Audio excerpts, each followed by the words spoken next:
All right, you curious motherfuckers, welcome back to the deep dive. Today, we're tackling those big-ass piles of rock in Egypt, the Giza Pyramids. Everyone and their goddamn dog has some crazy theory about these things. Aliens, lizard people, fucking time travelers. Let's cut the crap and dive into the real deal. We'll be using good old Wikipedia as our guide. And to help us separate the facts from the bullshit, we've got a badass scholar here who actually knows their shit. You could say I've spent a little too much time debunking those alien spaceship theories. Oh, we've all met those asshats. Over there. Oh, right. But seriously, the Giza Pyramid Complex, it's more than just those three famous pyramids. It's like a whole damn ancient city sprawling out in the desert. Absolutely. We're talking temples, cemeteries, causeways, and get this, a whole workers' village. And not just some shitty shacks, but a surprisingly advanced settlement for its time. Wait, a frickin' workers' village? You're telling me these guys had a goddamn suburb going on while they were hauling those massive stones? What the hell were they putting in their beer back then? That's where it gets interesting. This village southeast of the Khafre and Menkaure pyramids had planned streets, specialized labor. Bakers, brewers, carpenters, you name it. They even had a copper workshop, a hospital, and a well-organized cemetery. Shit, that's impressive for, what, 4,500 years ago? Okay, but hold on a sec. Didn't they build these pyramids with slave labor? You know, like those miserable bastards getting whipped into submission? That's what they always told us in school. Thankfully, that's a misconception. It was debunked by discoveries in 1990. Workers' tombs found right there at Giza painted a different picture. These guys were buried with care, given provisions for the afterlife. Some skeletons even showed signs of, let's say, workplace accidents, suggesting they weren't exactly expendable. So no whips cracking and bodies dropping left and right. The evidence points to paid laborers who, for all we know, took pride in their work. These structures were meant to last an eternity, after all. All right, so they had a decent setup, skilled workers, all that jazz. But here's the question that's been bugging me. What the hell was inside these giant tombs? Was it just a big empty space for pharaohs to take a dirt nap? Not even close. Ancient Egyptians were obsessed with the afterlife, and those pyramids were their express ticket to the next world. They believed in the Ka, the spiritual essence, which needed a preserved body and all the essentials for the afterlife. So they packed those tombs with food, furniture, weapons, even frickin' boats. Think of it as a cosmic storage locker for eternity. A cosmic storage locker, love that. Speaking of cosmic, we got to talk about the elephant in the room. Conspiracy theories, you can't mention pyramids without those popping up. Yeah. What about that Orion correlation theory, the one claiming the pyramids align with the stars or some crap like that? Yes, the Orion correlation theory. It's popular, but lacks any real evidence. Sure, the pyramids are aligned with incredible accuracy to the cardinal directions, north, south, east, west, but there's nothing concrete linking them to Orion's belt. So you're saying it's a bunch of bullshit? Let's just say the scientific community isn't buying it. Fair enough. So we've got pharaohs chilling in their decked-out tombs for eternity. But what about the rest of Giza? Was it a one-hit wonder? Did they just pack up and leave after the pyramid craze died down? Not at all. Giza kept evolving through different dynasties, with new structures and stories added to its legacy. Take the Sphinx, for example. That iconic, enigmatic bastard dates back to the reign of Khafre, the same pharaoh who built the second-largest pyramid at Giza. Hold up, the Sphinx is that old. Damn, that thing has seen some shit. I bet it could tell some stories if it wasn't, you know, a giant rock face. It can tell stories in its own way. Take a closer look and you'll find the dream stele nestled between its paws. This inscription tells the tale of Thutmose IV, a young prince who took a nap in the Sphinx's shadow and had one hell of a crazy dream. In the dream, the Sphinx, representing the god Haron-Harmaket, promised Thutmose the throne of Egypt if he cleared away the sand that had buried the Sphinx up to its neck.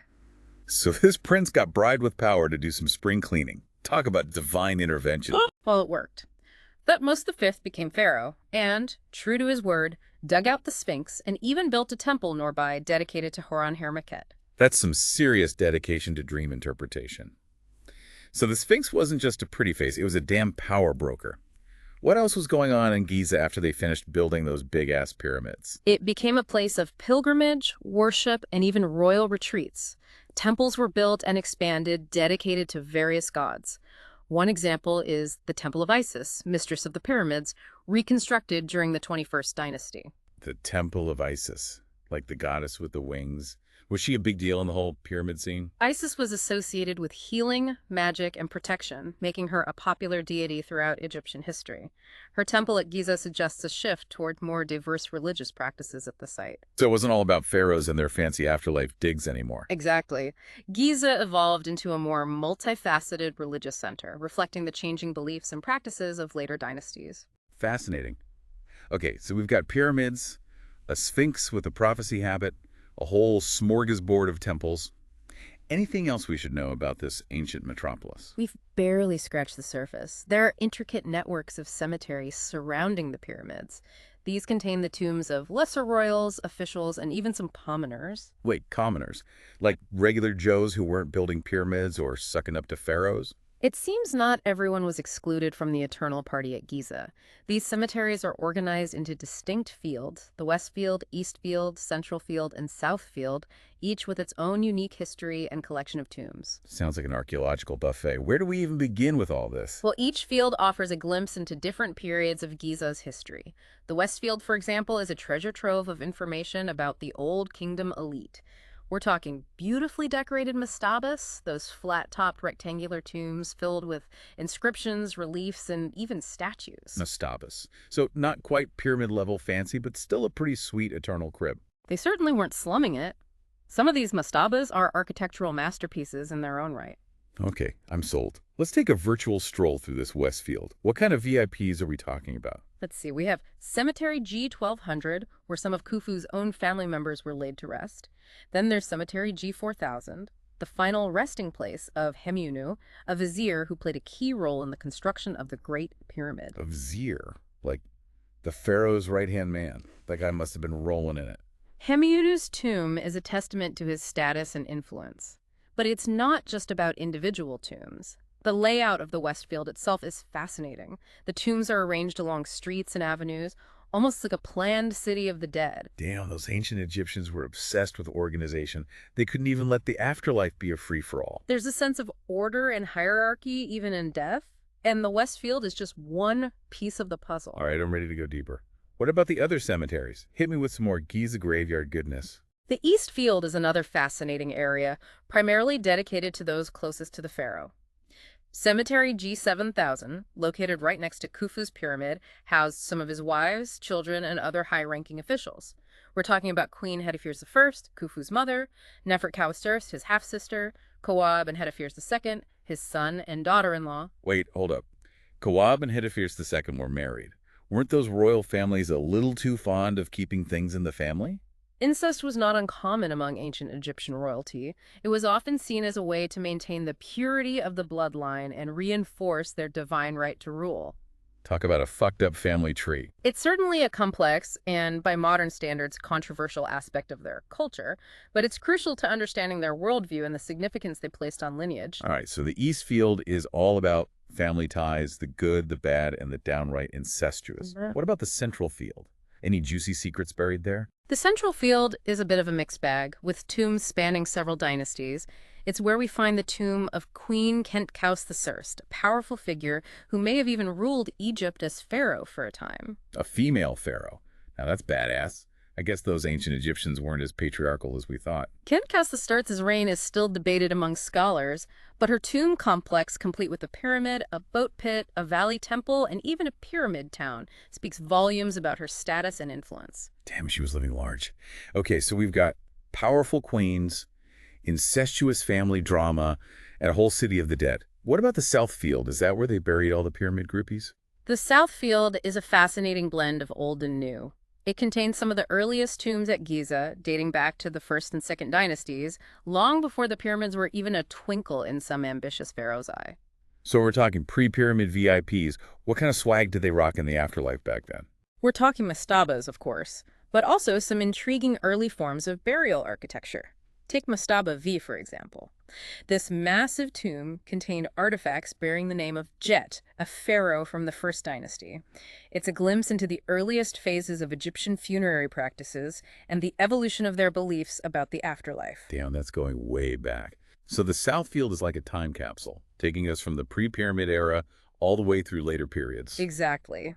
We find tombs from the late Old Kingdom, the Sate period, and even later, showcasing the enduring significance of Giza as a burial ground and spiritual center. It's like a layer cake of history, death, and damn good tomb architecture. Yeah. Okay, so we've got 4 cemeteries, each packed with stories and secrets. Any other hidden gems lurking beneath the sands of Giza? Oh, there are always more secrets to uncover. Giza is a place of endless fascination, with new discoveries being made all the time. But there's one more feature we should discuss: the shafts. Shafts, like elevator shafts for lazy pharaohs. Not quite. These are burial shafts, often narrow and deep, leading to hidden chambers and tombs beneath the Giza Plateau. Sounds spooky as hell. Some are quite elaborate, like the Osiris shaft, discovered in 1999. It descends through 3 levels, eventually reaching a flooded chamber thought to represent the underworld. Flooded, so it's like an ancient Egyptian water park for the dead. It's a symbolic representation of the journey to the afterlife, with water playing a key role in Egyptian mythology. Damn, those ancient Egyptians sure knew how to make death dramatic. So we've got pyramids, a talking sphinx, a city of the dead, and now underwater tombs. Is there anything Giza didn't have? It was a place of incredible innovation, architectural prowess, and spiritual significance. But beyond the grand monuments and intricate tombs, Giza also offers a glimpse into the lives of everyday Egyptians, those who toiled under the desert sun to create these wonders. You're right, we often get caught up in the grandeur of it all. But there were real people behind these massive stones, real lives lived and lost. What do you think it was like for those ancient Egyptians? Imagine the sights, the sounds, the smells of Giza, the camaraderie of shared meals and stories told under a star-filled sky. Yeah, and the brutal punishments for screwing up the pharaoh's dinner. Yeah. Okay, before we get too deep into the daily grind of ancient Egypt, any final thoughts for our listeners? Any mind-blowing takeaways from our Giza deep dive? I think what blows my mind is that we're talking about a civilization from thousands of years ago, yet they pulled off feats of engineering and artistry that still make us scratch our heads today. It's a humbling reminder that civilizations rise and fall, leaving behind legacies that challenge our understanding of the past. Damn straight. Okay, so if you're listening to this and your brain isn't already fried from all this pyramid talk, think about this. What was daily life really like for those ancient Egyptians? Not just the pharaohs and the elite, but the everyday folks, the bakers, the brewers, the builders, those guys who built that workers' village we talked about. Imagine the back-breaking labor under that scorching desert sun, but also the camaraderie, the shared meals, the stories told under a star-filled sky. They were building something that would literally stand the test of time. Yeah, that's got to give you some sense of purpose, even if you were probably shitting your pants every time the pharaoh rode by. Okay, folks, if this stuff even remotely piqued your interest, check out the Wikipedia page on the Giza Pyramid Complex. It's a rabbit hole of fascinating information, way more than we could cover here. And remember, the quest for knowledge doesn't end here. Every stone, every inscription, every fragment of pottery tells a story. It's up to us to piece together those stories and learn from the legacies of those who came before us. Well said. All right, you history-loving bastards, that's a wrap on another episode of The Deep Dive. Until next time, stay curious, keep learning, and don't believe every conspiracy theory you hear about goddamn pyramids.